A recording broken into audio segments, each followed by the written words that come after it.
बंधन में बंध जाते हो। जिस दिन आपकी शादी होती है उस दिन आप एक विवाह के बंधन में बन चुके हो। अब जिनकी हुई है वो भी ध्यान से सुने, जिनकी नहीं हुई वो भी ध्यान से सुने। आगे बाइबल कहते हैं कि पति अपने पत्नी का हक पूरा करे और पति भी अपने पत्नी का हक पूरा करे। क्यों ऐसा लिखा गया? क्योंकि बाइबल कहती है कि परमेश्वर ने आदम के फसली से हव्वा को बनाया और परमेश्वर ने कहा नर और नारी जो है वो एक तन और एक मन रहेंगे। और मैं आपको बहुत बड़ी बात बताने जा रहा हूं, सब लोग सुनने के लिए तैयार हो? यस। इस दुनिया में पति और पत्नी एक ऐसा रिश्ता है जो परमेश्वर की नजर में पवित्र है। और इस दुनिया में केवल पति और पत्नी ऐसे हैं जो एक दूसरे के साथ हमेशा खड़े रहते हैं।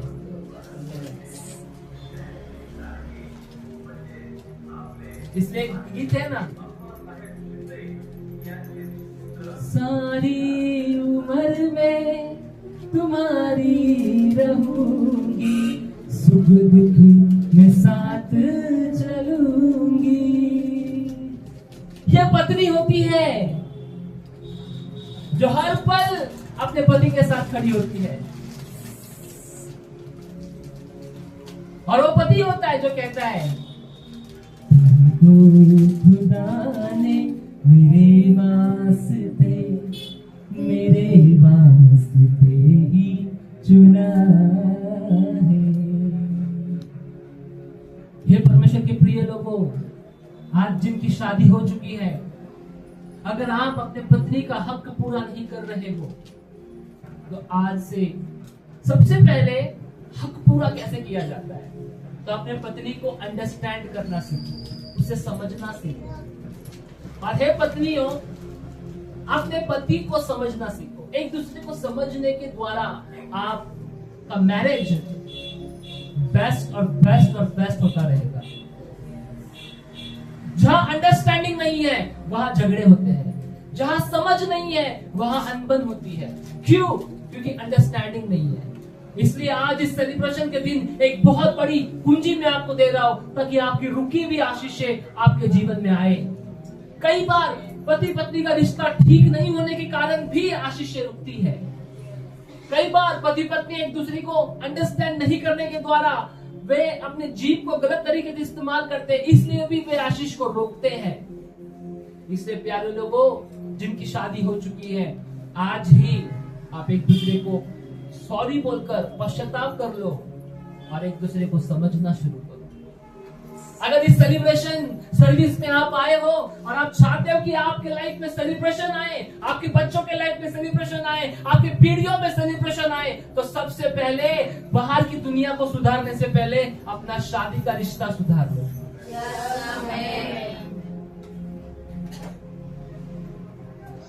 आप समझने के लिए समझ रहे हैं।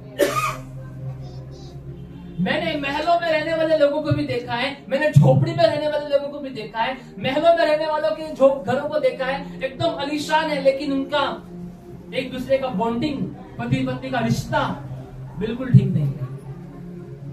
और झोपड़े में रहने वालों को भी देखा है जो चूल्हे पर खाना बनाते, लेकिन बहुत सुखी और अच्छा जीवन जी रहे। क्यों बताएं? पति और पत्नी एक दूसरे को समझते हैं। अब मैं अपनी पत्नी को जानता हूँ, मेरी पत्नी मुझे जानती है, तो वैसे ही आपको क्या करना है? एक दूसरे को जानना है। कई बार क्या होता है पता है? झगड़े क्यों होते हैं घर में, लड़ाइयां क्यों होती है? क्योंकि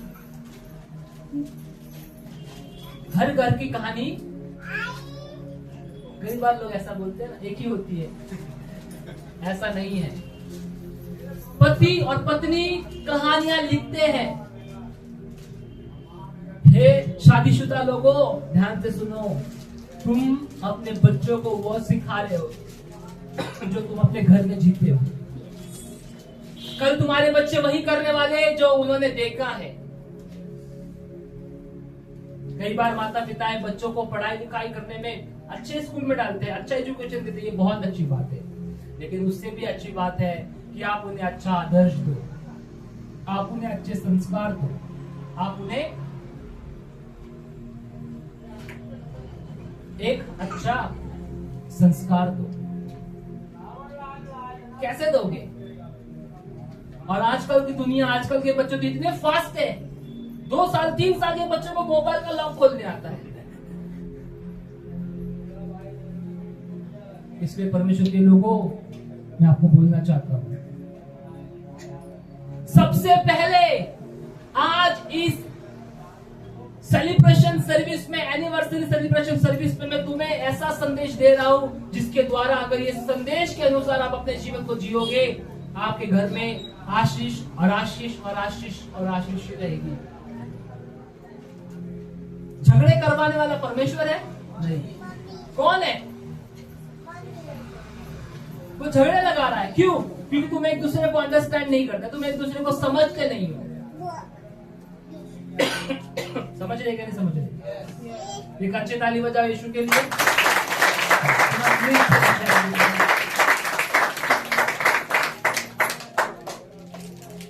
पति पत्नी एक ऐसा बंधन है जिसमें तुम्हें एक दूसरे को अंडरस्टैंड करना है, पहले समझना है, तब तो तुम पूरा जीवन जियोगे। इसलिए अगर पतियों आप अपने पत्नियों को गलत तरीके से जवाब देते हो तो आज से गलत जवाब देना बंद कर दो। अपने गुस्से पर कंट्रोल रखो और अपने पत्नियों को समझो कि मेरी पत्नी का स्वभाव, उसका नेचर कैसा है। और हे पत्नियों, यदि आप अपने पति को गलत जवाब देते हो, गलत उत्तर देते हो, उनसे झगड़ा करते हो, अपने गुस्से को काबू में रखो। इससे क्या होगा? आपने ये वर्ड सुना होगा ना, आता काय लग्न केले तर, लग्न केले तर निभवावं लागेल। काही लोक म्हणतात आता लग्न केले तर काय, आता काही करू नाही शकत। चाललं कसं चालू द्या, ढकलतो दिवस। मैंने कुछ सुना है। आप इस चीज को समझना, मैं भी बहुत बड़ी कुंजी देने जा रहा हूं। सब लोग सुनने के लिए तैयार हो? यस। जब शादी होती है, ठीक है, तो लड़की की जो माँ होती है, क्या लड़की को ऐसी ही विदा करती है क्या? अच्छा गिफ्ट देती है, लोग आते हैं शादी में, वो अच्छा गिफ्ट देते हैं और विदा करते हैं। बराबर के नहीं? परमेश्वर भी चाहे अन्य जाति के हो चाहे विश्वासी, सबको ब्लेस करता है, सब पर दया करता है। वो कहता है मैं धर्मियों पर भी अधर्मियों पर भी सूर्य उदय करता हूँ।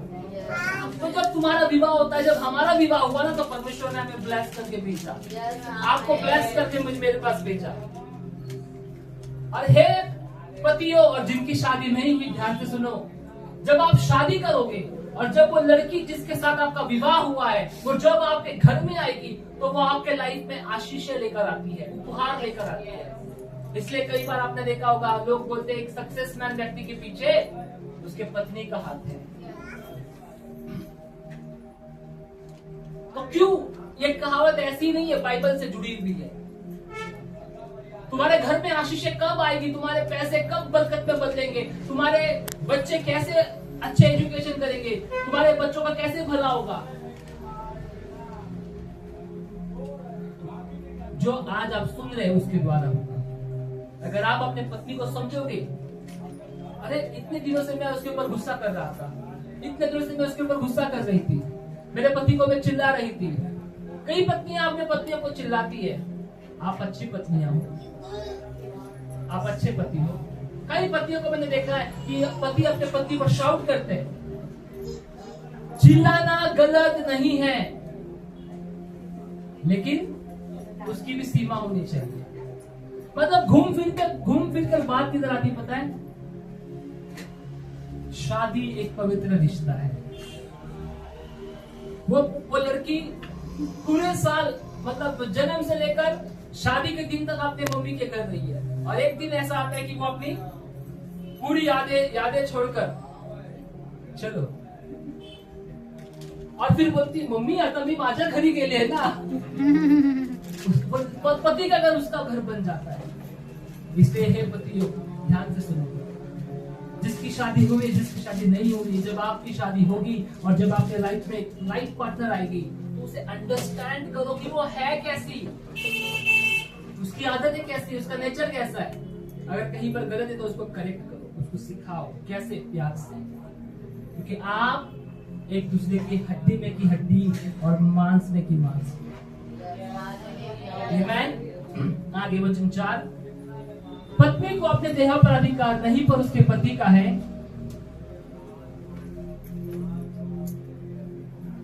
पत्नी को अपने देह पर अधिकार नहीं पर उसके पति का अधिकार है, वैसे ही पति को अपने देह पर अधिकार नहीं परंतु उसके पत्नी का है।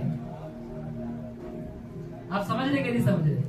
मतलब वचन इतना क्लियरली कहता है कि पति मतलब मुझ पर मेरी वाइफ का अधिकार है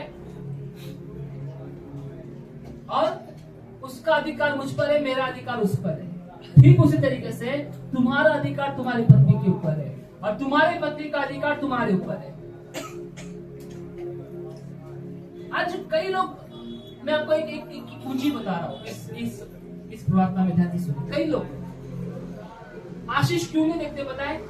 क्योंकि वे पति पत्नी एक दूसरे को समझते नहीं, एक दूसरे से प्यार नहीं करते, इसलिए उनके जीवनों में आशीष नहीं है। कई बार पति ऐसा, आज मैं खुलकर कुछ चीजें बात करूंगा, कई बार पति पत्नी ऐसे कहते हैं अब बच्चे बड़े हो गए, अब वो प्यार करने वाले दिन नहीं रहे। किसने कहा? किसने तुम्हें कहा? पर बाइबल तो कहती है कि तुम्हें एक दूसरे के शरीर पर अधिकार है।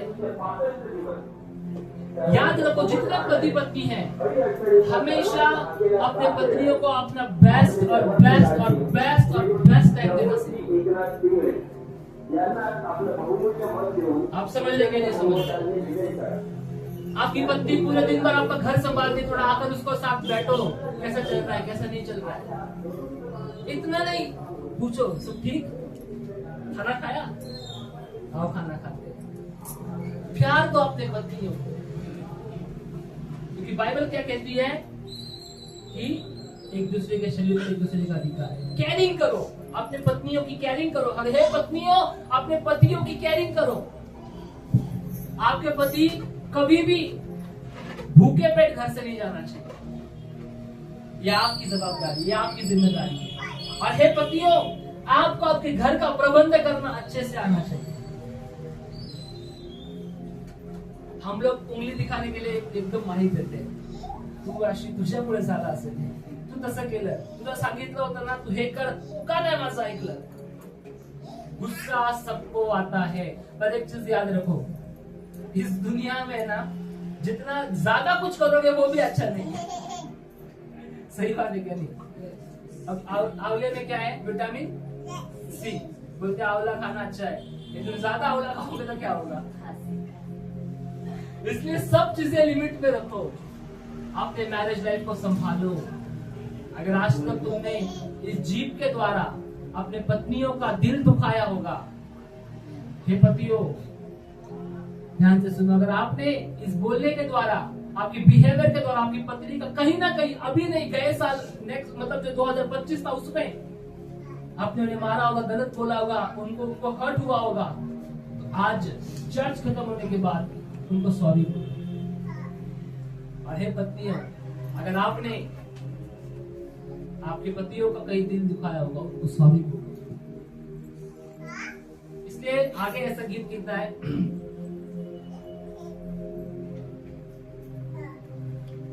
मेरे हड्डी में की हड्डी, मेरे मांस में की मांस हो। तुम्हारी पत्नी तुम्हारे हड्डी में की हड्डी है, मांस में की मांस है। मैं तुम्हें ऐसे ही समझता हूँ, मैं मेरी पत्नी को मैं समझता हूँ, मैं हूँ वो। ये बहुत बड़ी कुंजी आज मैं आपको दे रहा हूँ, ये मैं हूँ और तुम जो हो वो मैं हूँ। इसलिए तुम जो हो वो तुम्हारे पति है और तुम जो हो ये तुम्हारी पत्नी है। मतलब तुम एक हो और तुम उसी को गुस्सा कर रहे हो, उसी को। देखो मैं ऐसा नहीं कहता गुस्सा आप एकदम संत बन गए, गुस्सा संत को भी आता है गुस्सा, लेकिन गुस्से में ऐसे कुछ ना बोलो जो आपके लाइफ में कुछ रुकावटें बन जाए। कई बार मैं आपको क्लियरली बोलता हूं, ये पूरी बाइबल ना बोलने के विषय में बोलती है, शब्द के विषय में। बोलना इतना ध्यान से ना कि आपके बोलने से किसी के सुनने वालों पर अनुग्रह हो और उसे ठेस ना लगे। इसलिए जब आप सुबह उठोगे तो अपने पति को बोलो गुड मॉर्निंग, और हे पति अपने पत्नी को बोलो good morning, have a great day. अगर आप जॉब पर हो उन्हें फोन करो। मैं मेरी पत्नी को दिन में बाहर गया तो फोन करता है, वो पहुंच गया मेरे को। क्यों? वो मेरी डिवाइन हेल्पर है। तुम्हारे पत्नी तुम्हारे डिवाइन हेल्पर है और तुम्हारे पति तुम्हारे डिवाइन हेल्पर है। समझ रहे क्या? कभी बैठो अपने पत्नी के सर पर ऐसे हाथ घुमाओ, उसके कंधे पर हाथ डालो, बोलो कैसा गया आज का दिन? गलत नहीं है।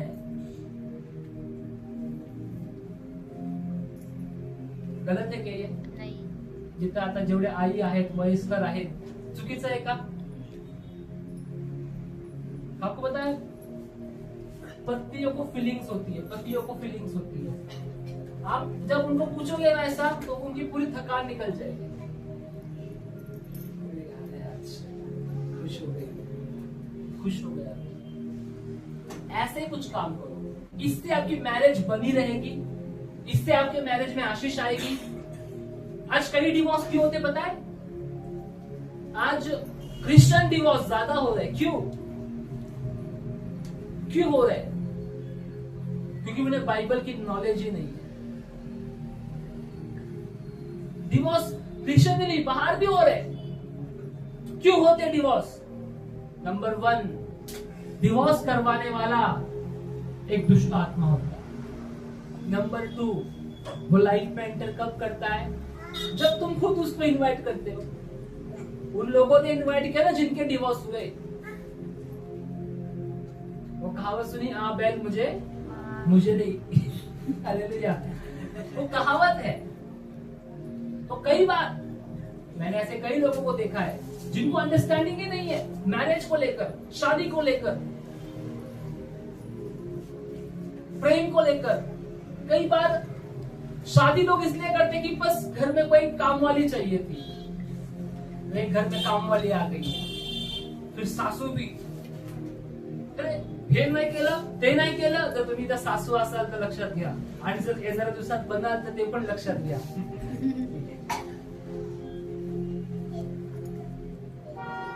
मेरी मम्मी को सैल्यूट है कि मेरी मम्मी ने हमेशा मेरी वाइफ को अपनी बेटी माना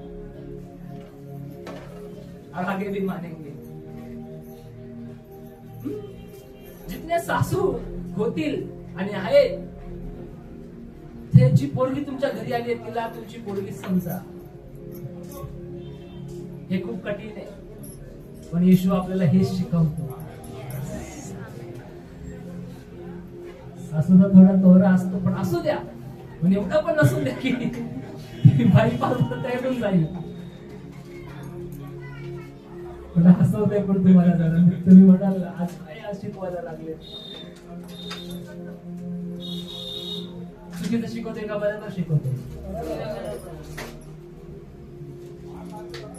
और फिर वो पति पत्नी दोनों भी प्रार्थना करते हैं, प्रभु हमें आशीष देना, हमारे बच्चों को आशीष देना, हमारे घर में ये गति पूरा कर। प्रार्थना तो कर रहे लेकिन उत्तर नहीं आ रहा है। क्यों? बाइबल कहती है अगर तुम दोनों के बीच में अनबन है तो पहले अपने पत्नी को सॉरी बोलो, पति अपने पत्नी को सॉरी बोलो, दोनों पश्चाताप करो और फिर तुम्हारी प्रार्थना सुनी जाएगी। हम पत्नी को सॉरी नहीं बोलते, ना पति पत्नी को सॉरी बोलते हैं, ना पत्नी पति को सॉरी बोलती है। आखिरी बात बोल रहा हूं, वर्ड बहुत मैटर करते हैं, शब्द बहुत मैटर करते हैं। हम कैसे ना बोलते हैं, अरे तो झगडाळूच आहे पहिल्यापासून. त्याची आत्ताची सवयच तशी. तुम्हाला कसं कळालं? त्याच्या बोलण्यावरून कळालं, त्याच्या वागण्यावरून कळालं. बरोबर की नाही? तुम्ही कसे आहात तुमचे शब्द सांगतात, तुमची जीभ सांगते. म्हणून क्लासमध्ये पण मी जिभेवरती शिकवत आहे, जोर देत आहे. का? कारण मला माहिती आहे जर तुम्हाला आशीर्वादातून आशीर्वादाकडे जायचं असेल तर या जिभेला पहिला कंट्रोल घ्या. आणि तुमच्या पत्नीला समजून घ्या. आणि हे पत्नियों, अपने पतियों को समझो. और हे जिनकी शादी नहीं हुई वो बच्चों ध्यान से सुनो. जब तुम शादी करोगे, जब तुम्हारी शादी होगी, तो अपने पत्नी को अपने समान प्रेम करना. अपने समान मतलब तुमको भूख लगती तब खाना खाते हो ना, तो वैसा उसको भी भूख लगती होगी. खाना खाया कि नहीं पूछो, प्लानिंग करो. यही इसी के द्वारा मैरिज सक्सेस होती है. आप